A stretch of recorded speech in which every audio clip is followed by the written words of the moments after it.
Продолжим изучение послания к евреям, который 또 용약한 봉조. 길지게 상맹 회의다. 성도 요한의 계시록까지 매기묵상의 강해 설교를 보내드립니다. Weiter fort, und zwar in dem ersten Buch Mose im 32. ¿Quién sabe cuántos idiomas hay en el mundo? Todos ellos tienen sus códigos y símbolos y muchas veces con sentidos totalmente opuestos.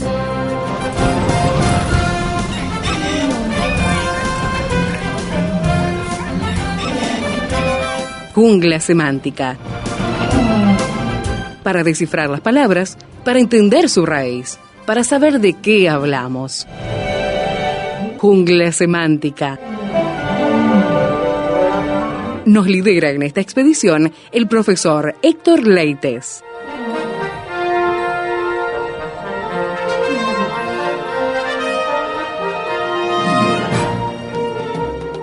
Una jungla semántica muy especial que no está ajena a lo que ocurre en el mundo actualmente con la crisis sanitaria del coronavirus. Sin embargo, aquí no venimos a sacarle el cuerpo a la crisis y nos metemos en la jungla con el pastor Héctor Leites. Bienvenido, Héctor.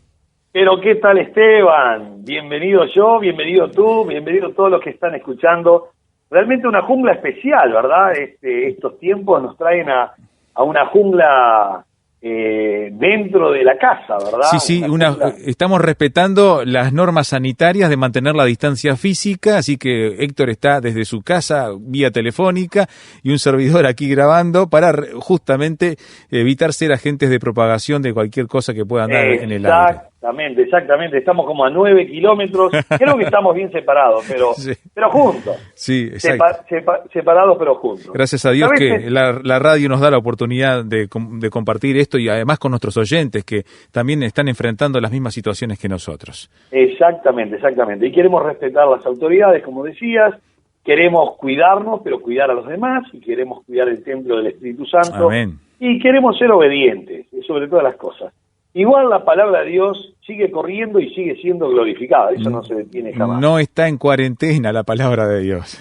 Por supuesto que no. Así que saludamos a la linda audiencia, hoy en Jungla Semántica, aquí siempre analizando palabras. Hoy tenemos para analizar una palabra, Esteban, que está muy de moda, que es crisis. Crisis, sí. Todo el mundo habla de crisis sanitaria, de crisis económica, de todas las crisis que vos quieras. De todas las crisis habidas y por haber. Bueno, yo quiero comenzar con esto de la jungla semántica hoy, una jungla semántica de cemento, porque estamos metidos adentro, ¿verdad? Sí. Pero sabes, Esteban, que yo me puse a estudiar un poquito sobre el tema de la crisis. La palabra crisis, tenemos que arrancar desde el griego, ¿verdad? Ajá. La palabra crisis viene del griego y se escribe exactamente igual, pero con K, crisis, claro. Pero con K. Ahora, es interesante que la Real Academia Española habla de, como su definición, ¿verdad? Dice, cambio profundo y de consecuencias importantes en un proceso o una situación o en la manera en que estos son apreciados. Bárbaro. Ajá. Está bien. Ahora, estamos mirando la palabra crisis en el Antiguo Testamento, la palabra hebrea. La palabra hebrea para crisis es la mishpat. La mishpat, que era la crisis, sí. Era un juicio, era un problema a resolver hacia el futuro. Interesante este concepto hebreo, bastante parecido al concepto griego, porque la palabra crisis, que de ahí salen muchas palabras, como crítica, como criterio, mira. Muchas palabras salen de crisis. Y es interesante lo que hace el griego. El griego, como todas las palabras en el griego, palabras, sustantivos, adjetivos, verbos, tienen su área de movimiento, ¿verdad? Y la palabra crisis en el griego, que se escribe exactamente igual, pero con K, crisis con K, denota, Esteban, primariamente, una separación. Qué interesante el concepto del griego, que habla de una separación. Habla de separar, decidir, zarandear, pensar, a todo eso te lleva a pensar. Es como cuando la idea griega es, cuando nosotros ponemos en una zaranda pedregullo, arena o algo que ponemos en la zaranda, en el tamiz, para zarandear, entonces yo estoy separando, estoy decidiendo, estoy dividiendo, estoy zarandeando, y me lleva este proceso que hago a pensar qué es lo que hago con lo que me quedó en la zaranda, qué es lo que hago con lo que me quedó del lado de que pasó la zaranda. Es un filtro moderno, digamos. Es un filtro moderno, exactamente, y siempre es interesante que, como hablamos de separación, de decisión, de juicio, porque en definitiva yo estoy determinando, logrando un juicio sobre la arena, la harina, el pedregullo, lo que sea, para determinar qué es lo que es bueno y qué es lo que es malo. Interesante este concepto. Yo recuerdo hace unos años atrás tener un taller, cómo servir a Dios en tiempo de crisis y recuperar el gozo perdido. Sí, sí. Entonces, cuando nosotros hablamos de crisis, siempre habla de una separación.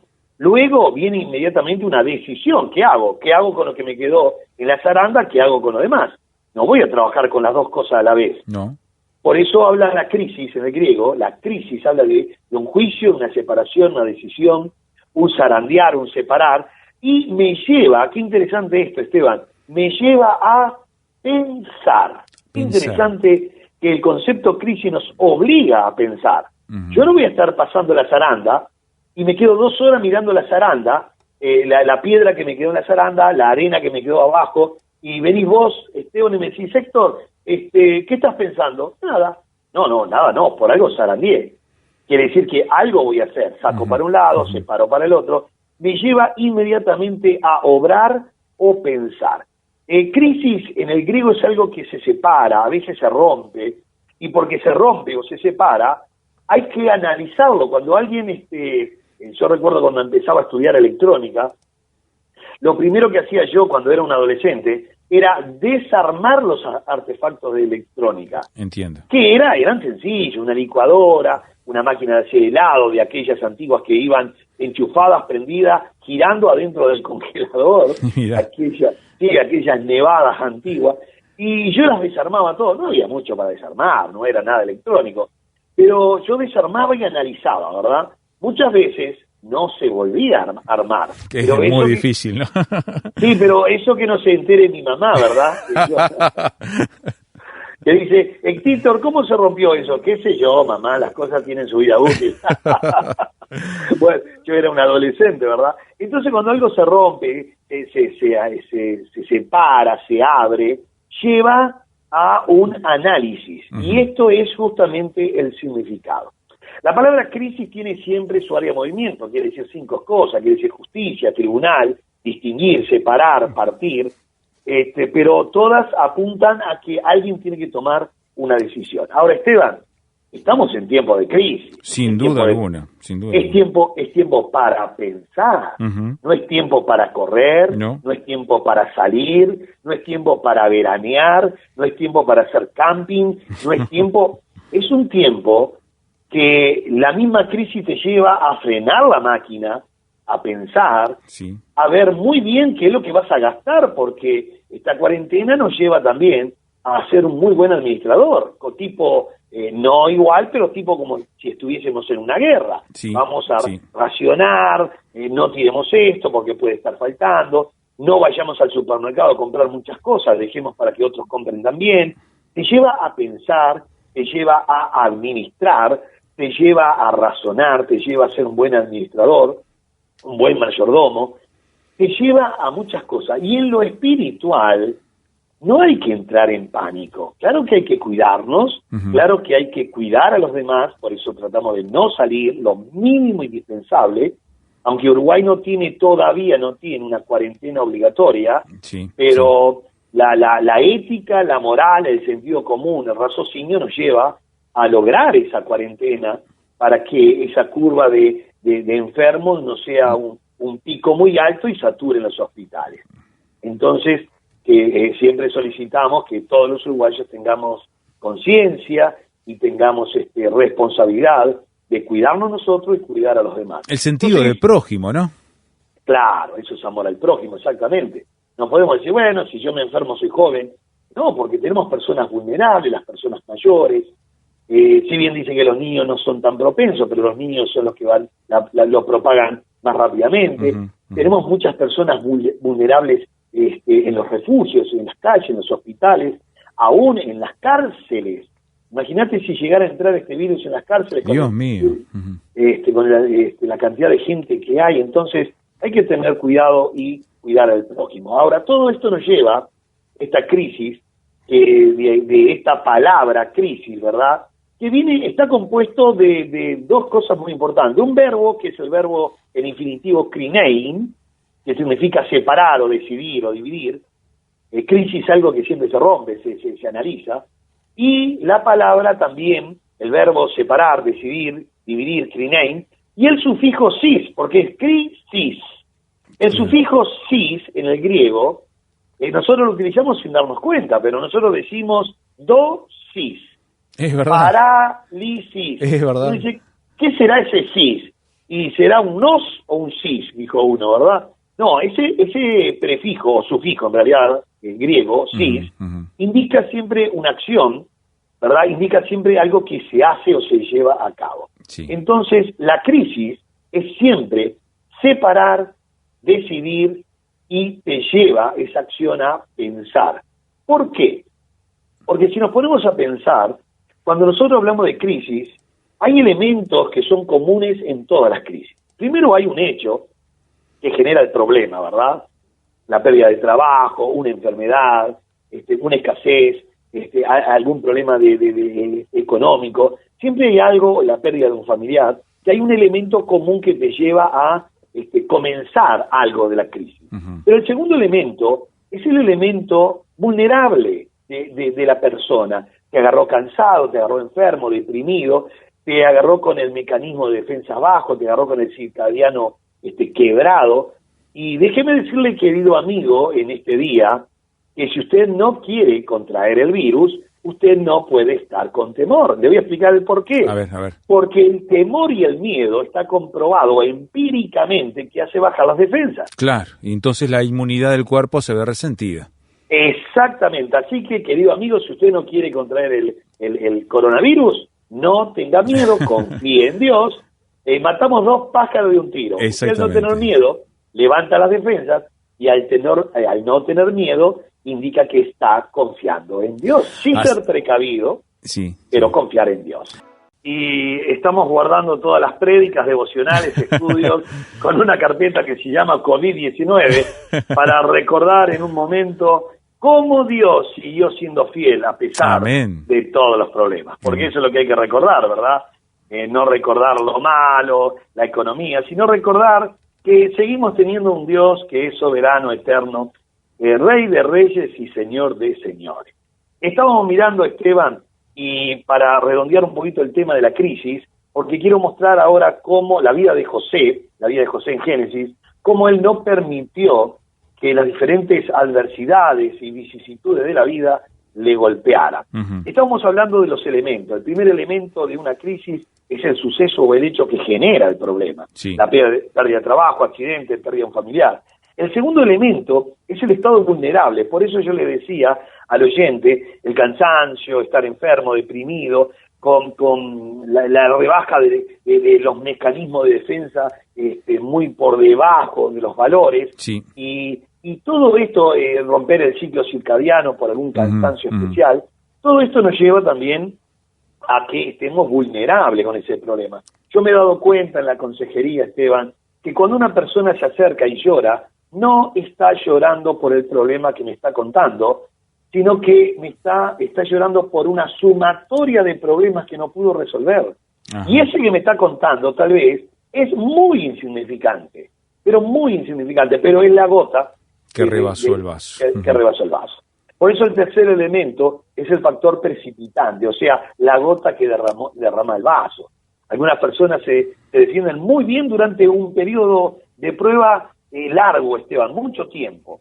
Y el problema es muy largo. El tema es que no han abierto la válvula para descansar, como dice 1 Pedro 5:7, echando toda vuestra ansiedad sobre Él, porque Él tiene cuidado de vosotros. Entonces, después lo más mínimo, la rotura de un plato, un recibo de alguna cuenta, algo pero muy insignificante, la persona dice, bueno, ya está, no da más, no aguanto más, esto es el colmo, y uno dice, pero lo que te pasó es muy insignificante, pero era justamente el factor precipitante. O sea, se fue juntando mucha cosa. Y el cuarto elemento, y el último, es el elemento que es el ya estado de crisis activa, cuando la persona no puede sostener más la situación, estalla. Y ahí es donde viene la palabra crisis. Claro. Porque cuando la persona estalla, tiene dos opciones. Por eso crisis es decidir, pensar, zarandear, y te lleva a pensar. Entonces uno dice, o me tiro y me coloco y me quedo arriba de la cama llorando de por vida, o hago algo para salir a flote. Y ahí donde la crisis te lleva a lograr una oportunidad. Dicen algunos, no estoy muy seguro del idioma chino, pero dice que en el idioma chino la palabra crisis quiere decir oportunidad. La verdad no estoy seguro de eso, no puedo afirmarlo, pero y de todos modos de China ahora no quiero nada, ¿verdad? Hasta que no controlen el virus, al menos. Hasta que no controlen el virus no quiero ni las definiciones ni las etimologías. Pero lo que sí sé en el griego, que sí es una oportunidad, pero la oportunidad para recurrir a Dios. Yo quiero ver un ejemplo muy, pero muy especial, en Génesis, y el oyente ya está abriendo su Biblia, porque aunque tenga cuarentena, puede abrir la Biblia sí se puede abrir, ¿eh? La Biblia no está en cuarentena. Exactamente, la Biblia no está en cuarentena. Yo quiero mostrar rápidamente, porque no tengo muchos minutos, voy a mostrar 7 cosas que le pasaron. Por supuesto que voy a pasar rápido por esto. Sí. Que no permitió José que los problemas, las adversidades y problemas graves que él tuvo, no permitió que llegara a ser una crisis en su vida. Y la razón fue, él iba encomendando toda la causa a Dios, que sabía que le iba a ayudar. Entonces, lo primero que vemos en José, y voy a decir el versículo, por ahí no voy a leer todo, pero en Génesis 37, versículo 4, dice que sus hermanos le aborrecían. Sí. No dice que le aborrecieron en un día especial, le aborrecían todos los días. Era constante, al ser un verbo en imperfecto, indica que esto era un bullying continuo que le hacía. Ahora, siendo aborrecido continuamente, él siguió buscando la presencia de Dios.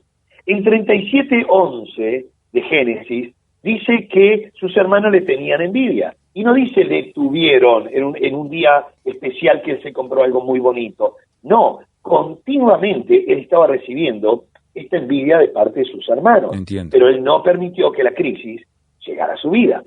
En el capítulo 37, versículo 28, sus hermanos lo venden. Sí. Estamos en 37:28, cuando pasaban los madianitas, mercaderes, sacaron ellos a José de la cisterna y le trajeron arriba y le vendieron. No debe haber cosa peor que recibir, primero, esa actitud insensible de sus hermanos vendiéndole, primero le quisieron matar, y ahora lo venden como un esclavo. Lo están vendiendo por piezas de plata. Ahora, qué interesante que él no permite que la crisis le esté invadiendo. Él no permite que la esperanza muera por las vicisitudes de la vida, aunque era muy duro lo que estaba viviendo.